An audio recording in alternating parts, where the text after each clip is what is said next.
It's so interesting. It's so interesting. It's so interesting. It's interesting. Welcome to It's So Interesting, where people talk about their work and life experience. I am George Spitzer. I have with me today Frank Goss of Sullivan and Goss, an American gallery in Santa Barbara, California.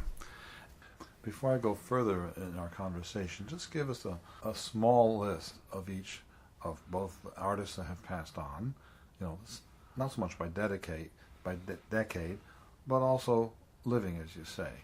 And I have some more questions after that, but just to give our listeners a better idea. Well, I would think that in the gallery, early American paintings are very stiff and because people had to hold still for the whole sitting. Oftentimes they would make a chair with a little head post that would keep the model from moving their head during the sitting. And the sitting might be 4 or 5 sittings, let's say 5 or 6 hours of sitting. Well, you can't hold a smile in that circumstance, so everybody looks kind of dour and unhappy and definitely out of sorts. And so those early American paintings, they don't show up on this coast very much, largely because the West Coasters want something fresher, brighter, more full of life. Absolutely, they want to see a smile on the model's face, and we want to see a beautiful young woman in however she is posing in her beauty. The East Coasters might say, she's a social matron, so we want to make her look socially acceptable, and we want a certain kind of ermine on her, we want a certain kind of dress and coat on her, we want the background to look like a palatial mansion. West Coast, they don't care. They would like a beautiful woman, young or old, to be in the sort of natural light and in a natural and relaxed state. So we have some of those paintings. By golly, do they seem grumpy. But we also have, to kind of offset that, we have the new work of American artists. And that work across the United States is, in general, more positive than work of, certainly work of the Great Depression. I mean, you would expect it to be more positive. But there's also a kind of mindset that Californians have where they want the subject matter and the models and the sort of inferences that are made to be reflective of California. We are Californians here, and so people come in from, let's say, Montecito to look at a painting, or Goleta, and if they see that studied, academic, forced issue, whether it's a landscape or an architectural rendering or a human being, they're really not that interested in, even if it's part of the school in which the artist works. They want to see that there's a sense that Californians are self-made, and they like to see that. They like to see that the subject matter is driving, not driven. They like to see that, in the case of a landscape, let's say, there are what are called closed and open landscapes. A closed landscape would be, let's say, looking into a forest path with the forest on either side of the path and an invitation to go down the path. In the art world, that's called a closed landscape because there's an implication that the artist wants you to enter mentally that path and walk into the painting. West Coasters aren't very interested in that kind of painting. They want the open landscape that implies that the earth goes on forever, that there is sunshine not only in this part of the world, but it encompasses the globe. They want that, and it can be a happy or sad painting. They just want that sense that there's room to make yourself, there's room to participate in the painting, and there is room to expand at the invitation of the artist. So effectively, you don't really do much Hudson River. It's interesting that you would pick Hudson River. I happen to have a weakness for Hudson River. I have a weakness for nocturnes. I have a weakness for paintings that are referred to as tonal. And in the lot of things, the Hudson River, the tonal paintings are by the young collectors. These would be certainly collectors under 40, but maybe even collectors under 45. They refer to those in a group. They call them old brown paintings. And like dead white men. Exactly. And there's sort of like, you can say, well, this is the Hudson River, and this is the setting sun, and it's beautifully reflected off the Catskills. And they go, oh, God, what do you have that's a little more less constricted and less constructed and less sort of made? And we like plein air paintings where the sunlight is the natural sunlight. So that sounds like very strong. Ray Strong was always sharing in that mythology. Ray was personally a fairly upbeat and positive and optimistic person. And when you look at his paintings, you look at these rolling hills, and the implication is that whether it's fall or spring, those rolling hills go on forever. And that this is, you're seeing a sort of outtake from a grand picture where the Hudson River guys, the valley, you're looking down the valley. There's no world outside the valley. You're invited to look at the valley, where Ray maybe is more of a transcendentalist than most.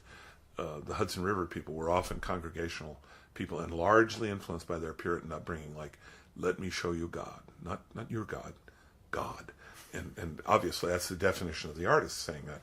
Ray would have thought of as a bowl of fruit as being part of God, and he would have thought of a blowing leaf as being part of God, and certainly he would have thought of the rolling hills. And I don't think he would have used a capital G on that word. That's Lockwood de Forest, both day and night. He is, and that's a really good, interesting question that you've asked, because Lockwood was the sort of son of Hudson River painters. His uncle, in some kind of weird marriage blood arrangement, I've never quite figured it out, his uncle was the great Frederick Church, maybe the second most important Hudson River painter of all time, and one that was unbelievably interested in showing the magnificence of nature. His young acolyte and supposedly nephew was Lockwood de Forest, and Lockwood was raised in Manhattan, and to give you a sense of his lineage, his dad was a lawyer, and his brothers, one was the president of the Met, the Metropolitan Museum, the other brother was president of the Atchison, Topeka, and Santa Fe. And so they're a very powerful family in practice of law, and they become officers in some of the most important corporations and art institutes in America. And they have this sort of black sheep of a son, Lockwood, who is invited to go to Yale and doesn't want to go to Yale. There's rumor is that he tried it out for about 6 months and said, that's not what I want to do. I want to be an artist. This was 100 years ago, right? That's right. Yeah. That's right. It would have been somewhere way before 1870. So anyway, he then studies and has a career and is exceedingly successful in the showing of his work and in his import duty. He would have been partners with Louis Comfort Tiffany in the company that we today know as Tiffany's. They had a marvelous import business, and that's where De Forest sort of started making his own fortune. But he was also painting as he traveled in the East and in Persia and Afghanistan, and he had a studio where carvers were taught to carve in Pakistan. And when we think about those places today, they're kind of all in turmoil. But in his period, they were largely kind of controlled by the British. So he goes there and he paints all those places. You would think if you went to, let's say, the Nile, that you would head first to Luxor and maybe second to Aswan to see the great sculptures and the great structures in those areas. Instead of going to those places, he goes to spots along the Nile that nobody's ever heard of, and he paints the beautiful scapes. And again, an implication that the scape goes on forever, but he picks one little bit of sand and growing plants and an embankment in the sunshine or sunset, and he loved to paint those things. Little known about him is that as he's becoming more and more successful, he's losing his hearing, and he comes west to Santa Barbara in 1902, and he sets up kind of winters here, and he winters here pretty much the rest of his life. And winters, as you know, he's a Manhattanite. Winters are the one time of year when artists need to be in New York with their galleries. And he's having shows every winter, and he doesn't want to be there. And I was always just puzzled by that, and then recently learned that he was going deaf. Deaf is its own sort of isolation. Deaf people, you will raise your voice to talk to them for a while, and then you get tired of that. And then they get tired of struggling to hear you.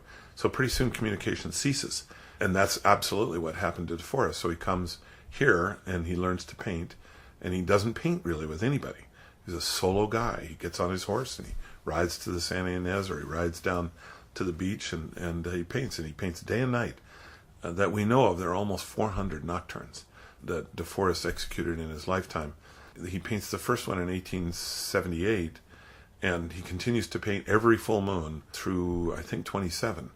And in 27, he's 70-some years old, and he's still getting on his horse and riding to the beach in the dark of night, painting the moon. I wish I had the opportunity to interview him as you would have, I'm certain done. I mean, that curiosity of yours would have been, oh God, let me interview the guy who's deaf and rides a horse at night. Even though the struggle would have been to have him interviewed, certainly orally, it would have been difficult.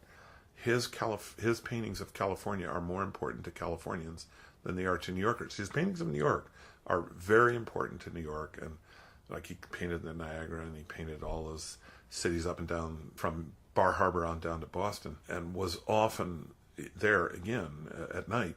But when you go out at night to paint, nobody goes with you, and so you don't have to worry about the communication thing.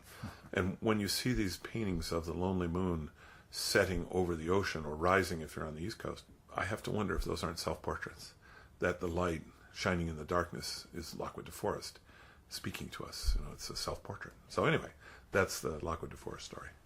Thank you for taking your time to be with us, Frank. You're welcome. If you want to contact Frank, you go to the website for It's So Interesting, and there's the information. Good. Well, thank you, George. It's a pleasure. So interesting. It's so interesting. So interesting. It's interesting.